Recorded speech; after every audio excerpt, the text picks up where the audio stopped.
Shalom, saudara. Selamat pagi. Senang sekali dapat menjumpai saudara dalam renungan pagi Spiritual Life. Pagi hari ini kita akan kembali melanjutkan perenungan firman Tuhan dalam Keluaran 35 ayat 1-3 dengan judul Sabat, Ritme Allah bagi umatnya. Saya akan bacakan bagian firman Tuhan bagi kita semua. Demikian firman Tuhan. Musa menyuruh segenap umat Israel berkumpul. Lalu ia berkata kepada mereka, inilah segala firman yang diperintahkan Tuhan untuk dilakukan. 6 hari lamanya pekerjaan boleh dilakukan. Tetapi pada hari ketujuh harus ada sabat kudus bagimu. Hari perhentian penuh untuk Tuhan. Setiap orang yang melakukan pekerjaan pada hari itu harus dihukum mati. Pada hari sabat jangan menyalakan api di semua tempat kediamanmu. Saudara, Sabat menegaskan bahwa inti penyembahan bukan kemegahan bangunan, melainkan penyerahan diri penuh kepada pemeliharaan Allah. Dalam terang perjanjian baru, Sabat digenapi di dalam Kristus. Yesus menawarkan kelegaan sejati bagi yang datang kepadanya. Hal ini dapat kita baca di dalam Matius 11 ayat 28.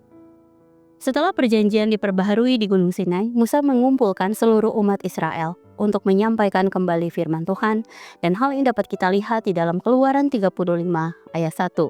Menurut C.F. Keil, seorang ahli perjanjian lama, tindakan ini menegaskan bahwa perintah Allah khususnya mengenai sabat bersifat mengikat bagi seluruh umat, bukan hanya bagi pemimpin. Penempatan perintah mengenai sabat ditempatkan di awal instruksi menegaskan fungsi sabat sebagai hukum dasar, perjanjian yang mengatur seluruh kehidupan umat Israel. Bahkan sebelum pembangunan kemah suci dimulai. Sabat bukan larangan terhadap kerja, melainkan penetapan Allah tentang ritme hidup manusia.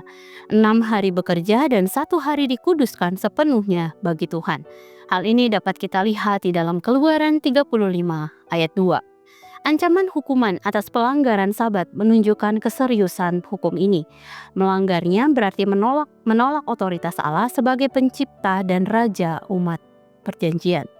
Sabat menjadi pengakuan praktis bahwa hidup Israel berada dalam pemeliharaan Allah, bukan di bawah produktivitas manusia. Larangan menyalakan api pada hari Sabat dan hal yang dapat kita baca dalam Keluaran 35 ayat 3 memberi suatu contoh konkret penghentian aktivitas sehari-hari.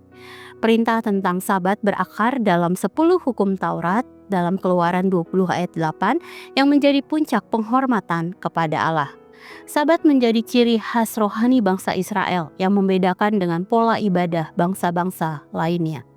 Sabat menegaskan bahwa inti penyembahan bukan kemegahan bangunan, melainkan penyerahan diri sepenuhnya pada pemeliharaan Allah. Dalam terang perjanjian baru, Sabat digenapi di dalam Kristus Yesus yang menawarkan kelegaan sejati bagi yang datang kepadanya. Hal ini dapat kita lihat dalam Matius 11 ayat 28. Karena itu, bagi orang Kristen, Sabat bukan sekedar aturan hari, tetapi menekankan ritme istirahat dan penyerahan diri, yaitu hidup yang berhenti dari kebergantungan pada produktivitas manusia dan bersandar penuh pada Kristus dalam seluruh aspek kehidupan. Saudara, pembacaan firman Tuhan hari ini masih relevan dengan kehidupan rohani orang Kristen saat ini. Dalam kesibukan manusia modern, baik dalam pekerjaan, sekolah, keluarga, pelayanan, dalam segala bidang kehidupan. Sabat menjadi batas ilahi yang mengajar umat untuk taat, percaya, dan menghormati Allah dalam seluruh aspek kehidupan. Pola 6 hari kerja dan 1 hari diserahkan sepenuhnya bagi Allah menjadi suatu yang asing bagi masyarakat modern saat ini. Namun melalui Sabat, orang Kristen diajarkan untuk mengingat keterbatasan manusia dalam mengingat Allah. Sehingga diperlukan 1 hari untuk menghentikan semua produktivitas dan memfokuskan diri kepada Allah. Sabat dapat dimanfaatkan untuk merenungkan kembali kebaikannya, merayakan anugerahnya dalam ibadah, serta menyatakan kasih kepada sesama melalui pelayanan yang dilakukan dalam komunitas rohani. Oleh karena itu, mari senantiasa mengevaluasi sikap hati kita di hadapannya. Sebab tanpa Sabat, maka aktivitas kita dapat mengaburkan ritme hidup yang ditetapkan Allah bagi kita, serta menjadikan kita lupa akan Allah. Mari dengan rendah hati meminta pertolongan kepada Allah agar membimbing kita untuk hidup sesuai dengan ritme hidup yang telah Allah tetapkan bagi kita. Saudara, mari sejenak kita merenungkan firman yang baru saja kita dengar. Saudara, apakah kita telah sepenuhnya menghormati waktu yang ditetapkan Allah untuk istirahat dan memfokuskan diri kepadanya?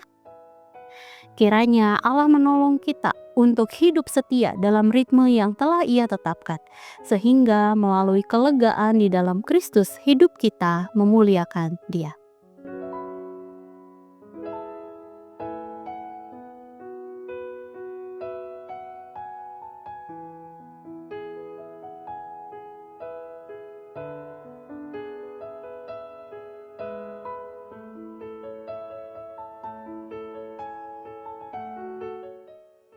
Demikian firman Tuhan hari ini. Mari kita berdoa.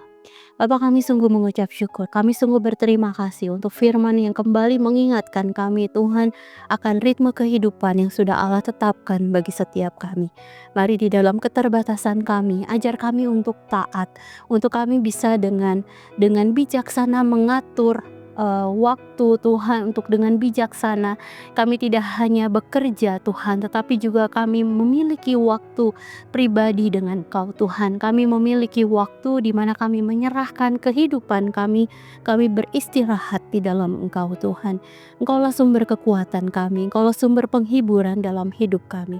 Mungkin di tengah kelelahan kami Tuhan, di tengah gempuran pergumulan yang terus datang dalam kehidupan kami Tuhan, kami rindu ketika kami beristirahat di dalam Engkau Tuhan, kami kembali menemukan kekuatan itu.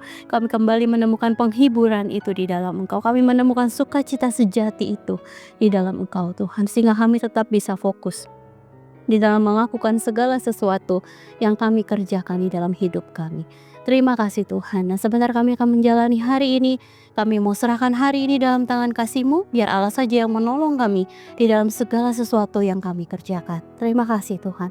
Dalam nama-Mu kami berdoa dan mengucap syukur. Haleluya. Amin. Selamat pagi saudara, selamat menjalani hari bersama dengan Tuhan. Tuhan Yesus memberkati.